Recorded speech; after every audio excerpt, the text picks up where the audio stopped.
Hi friends. Bharat की सबसे बड़ी आईटी कंपनी क्या उसी रफ्तार से आगे ग्रो करने वाली है जिस रफ्तार से पहले करती आई थी, या अब इसकी रफ्तार में थोड़ी सी कमी आ गई है और आने वाले टाइम में इसमें इन्वेस्टर्स स्टक हो जाएंगे? दोस्तों, इन सब प्रश्नों का जवाब देने के लिए आज का वीडियो है। मैं बात कर रहा हूं इंडिया की नंबर 1 आईटी कंपनी टीसीएस यानी टाटा कंसल्टेंसी सर्विसेज की। इस वीडियो में आज हम उसको पूरा एनालाइज करने वाले हैं और हम जानने वाले हैं कि टीसीएस में एज एन इन्वेस्टर आने वाले समय में आपको कैसे मौके मिल सकते हैं। इसके बिजनेस मॉडल के हिसाब से आईटी इंडस्ट्री में जो मंदी आई हुई है, तो क्या ये उस मंदी से आगे जाकर के अच्छा परफॉर्म करेगी? क्या डिविडेंड के रूप में आपको बहुत सारा पैसा आने वाले समय में भी देती रहेगी? इन सारे क्वेश्चंस का दोस्तों आंसर मिलने वाला है इसी एक वीडियो में। तो वीडियो को पूरा देखिए और कुछ नया सीखिए और आईटी इंडस्ट्री के बारे में क्लैरिटी हासिल करिए और एक अच्छा इन्वेस्टर बनिए। आपको कोई बहुत बड़ी डिग्रीज की जरूरत नहीं है, बस चैनल पे बने रहिए, नई चीजें रोज सीखते रहिए, आप अपने आप ही प्रॉफिटेबल इन्वेस्टर बन जाओगे। चलिए दोस्तों, शुरू करते हैं आज का सागरनॉमिक्स टीसीएस के लिए।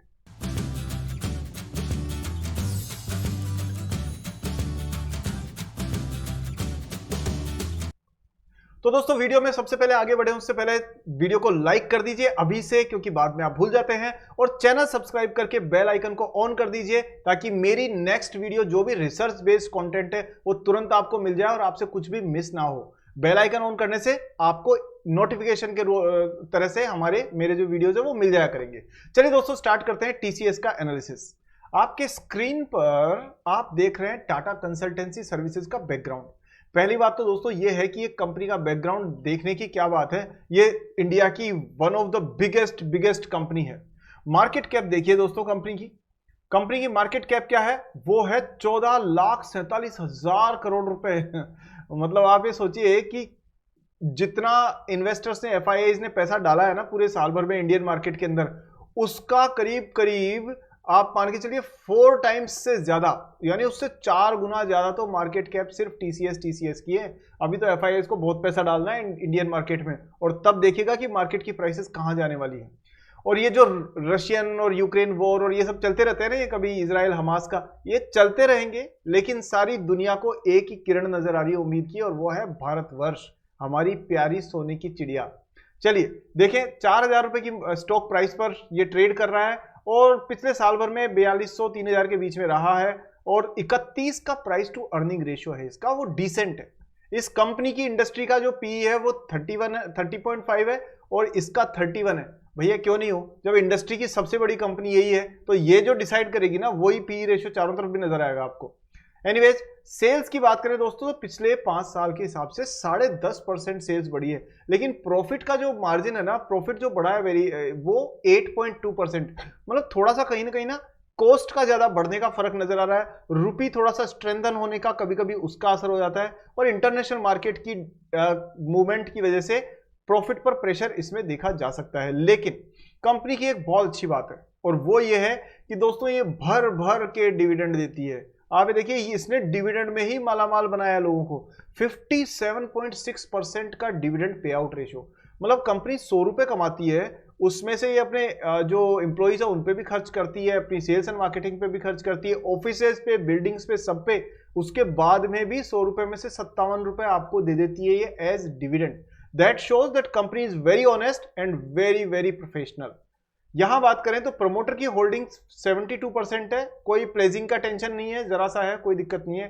पित्रोस की स्कोर 7 है, जो काफी अच्छा है इसका, और ग्राहम नंबर 845 के हिसाब से कंपनी ओवर वैल्यूड है थोड़ी सी, बहुत ज्यादा भी नहीं है, बट मतलब एक तरह से फेयरली वैल्यूड मान सकते हो। पैग रेशियो जरूर थोड़ा सा इसका हाई है, बट उसको टोटालिटी में देखना होता है। आगे बात करें हम लोग तो ये देखिए दोस्तों, ये इसका पीयर ग्रुप है, मतलब इसके जो भाई बंधु है इसी की इंडस्ट्री में, वो ये सारे के सारे हैं। तो जरा नजर डालें कौन कौन सा है। तो पहली चीज ये है इसके अंदर, इससे नेक्स्ट है इन्फोसिस। अब देखो मार्केट कैप में डिफरेंस देखिए, टीसीएस की मार्केट कैप की आधी से भी कम मार्केट कैप इन्फोसिस की है, जो इंडिया की सेकंड लार्जेस्ट आईटी कंपनी है। नारायण मूर्ति जी की शान वाली कंपनी जो है वो 6 लाख करोड़ पे ही है, जबकि टीसीएस उससे 3 गुना के, मतलब 2.5 गुना के लगभग बड़ी है।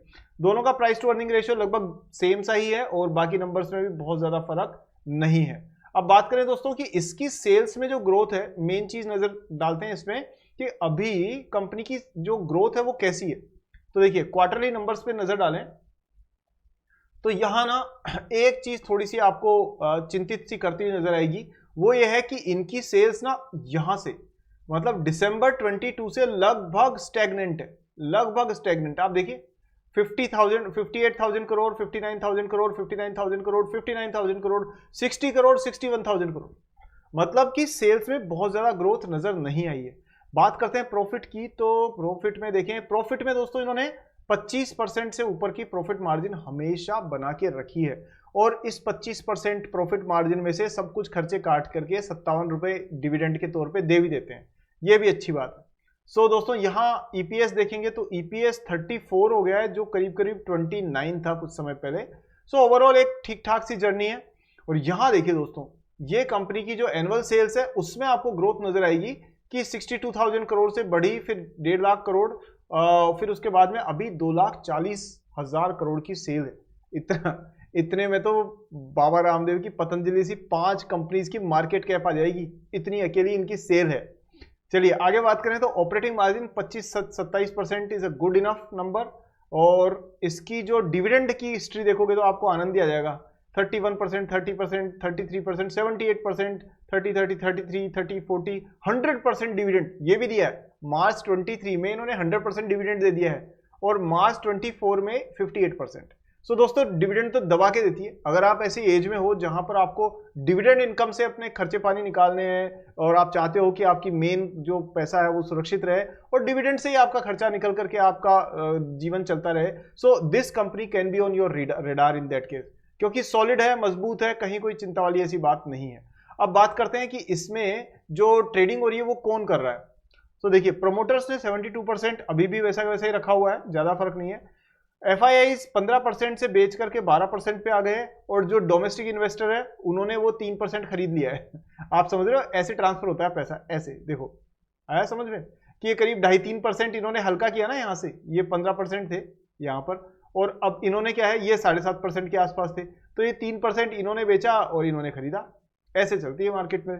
और साथ में गवर्नमेंट भी थोड़ा सा स्टेक लेके बैठी है, और सारी पब्लिक हमारी आपकी जैसी जो TCS के नाम जपते रहते हैं ना, उनके पास सिर्फ 5% ही शेयर होल्डिंग है। आप सोचो हम 5% में इतने दिन रात ऐसी कंपनीज की बातें करते रहते हैं, और जो लोग 10, 15, 20% लेकर के बैठे उन्हें चिंता ही नहीं है, वो सोचते हैं ठीक है ये हमारे पोर्टफोलियो की एक कंपनी है, बस दैट्स इट। चलिए आगे बात करते हैं हम लोग TCS के टेक्निकल्स की। तो यहां देखिए दोस्तों टेक्निकल चार्ट आपको नजर आएगा, और उसमें आप ये देख सकते हैं कि ये डेली चार्ट है, और डेली चार्ट पर आप देख सकते हैं रेंज बाउंड मूवमेंट। यहां जो है ना ये रेंज बाउंड मूवमेंट आपको साफ तौर पे दिख रहा है। हल्का सा दोस्तों प्रेशर तो है, प्राइस में डेफिनेटली प्रेशर है, और ये जो SMA है वो भी दोनों दूर है अभी, मिड टर्म और जो आपका शॉर्ट टर्म SMA है, तो कहीं पर एक ट्रेंड सेट होता हुआ तो इस वक्त नजर नहीं आ रहा है। 4,000 रुपए की प्राइस पर अभी ये चल रहा है, और अगर आप देखो इसको तो इसमें नीचे करीब करीब 3900 मतलब 3800 के आसपास में इसको एक सपोर्ट है, 3800 पे इसको एक सपोर्ट है। यहां से प्राइस अगर नीचे जाती है तो फिर दोस्तों नेक्स्ट जो सपोर्ट आएगा वो आएगा इसका 3300 पे। क्यों? क्योंकि उसके बाद में आपका लॉन्ग टर्म सपोर्ट जो है वो इसको मिल जाएगा। हायर साइड में देखें तो यहाँ एक चीज ये है कि ये मिडिल में है इस टाइम पर, तो ये अगर ऊपर ग्रो करती है तो दोस्तों 4300 के लेवल भी आपको देखने को मिड टर्म में मिल सकते हैं इसके अंदर।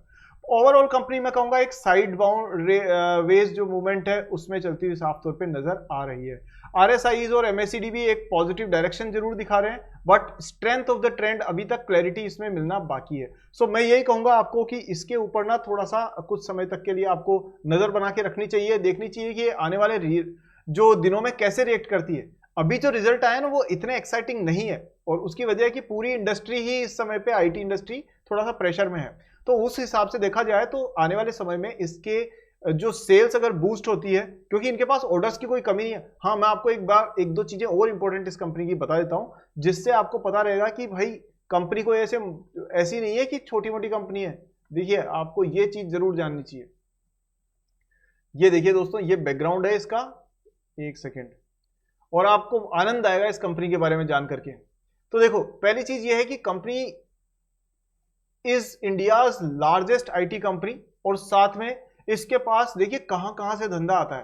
तो दोस्तों इसके पास BFSI यानी बैंकिंग सेक्टर से 32% पैसा आता है, कंज्यूमर ड्यूरेबल और कंज्यूमर बिजनेस से 15%, हेल्थ केयर में भी इनके IT के प्रोजेक्ट्स होते हैं वहां से 11%, टेक्नोलॉजी सर्विसेज से इनके पास 9%, और मैन्युफैक्चरिंग से 8.5%। वो होती है ना सीएनसी मशीन्स जहां लगती है, जहां ऑटोमेटिकली असेंबली प्लांट और मैन्युफैक्चरिंग प्रोडक्शन वगैरह की एक्टिविटीज चलती है, उसको ऑटोमेशन करने में भी पैसा इनका आता है, और इनकी कम्युनिकेशन एंड मीडिया से भी पैसा आता है। तो लगभग सारी इंडस्ट्री को ये केटर करते हैं।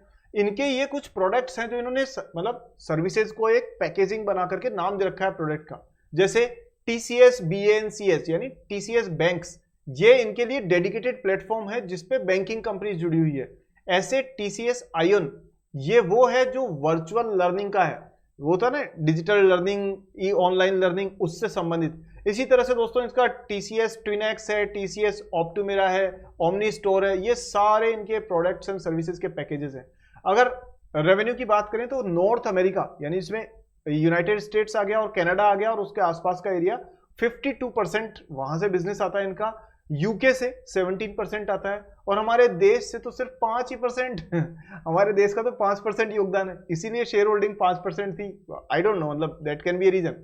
ठीक है, हैवी डिविडेंड पे आउट्स, ये इसकी खास बात है। इसने 50, 60, 70 यहां तक कि 80% भी डिविडेंड दिया है इसने।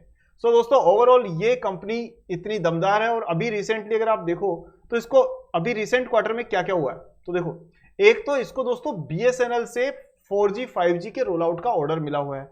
साथ में जो J&K UK based company JLR, वहां से भी मतलब वही टाटा ग्रुप वाली जगुआर लैंड रोवर, वहां से भी इनको ऑर्डर मिला हुआ है। और इसके अलावा बाकी भी इनकी जो ऑर्डर लाइन है वो काफी अच्छी खासी है। सो दोस्तों इस तरह से एक मैं कहूंगा, देखो कंपनी तो टॉप की कंपनी है, नंबर 1 है इंडिया में, पर अभी थोड़ा सा इंडस्ट्री की स्लो होने की वजह से थोड़ा सा प्रेशर है। तो नजर रखनी होगी दोस्तों कि आने वाले दिनों में कि कैसा परफॉर्म करती है, क्या इसके कुछ नए प्रोडक्ट्स ऑटोमेशन से सर्विसेज से रिलेटेड, AI से रिलेटेड आपको एक बूस्ट दे सकते हैं इस कंपनी में, तो वहां आपको नजर इसमें रखनी होगी। उसके बेसिस पर हम देखेंगे कि कंपनी कितनी ग्रोथ करती है।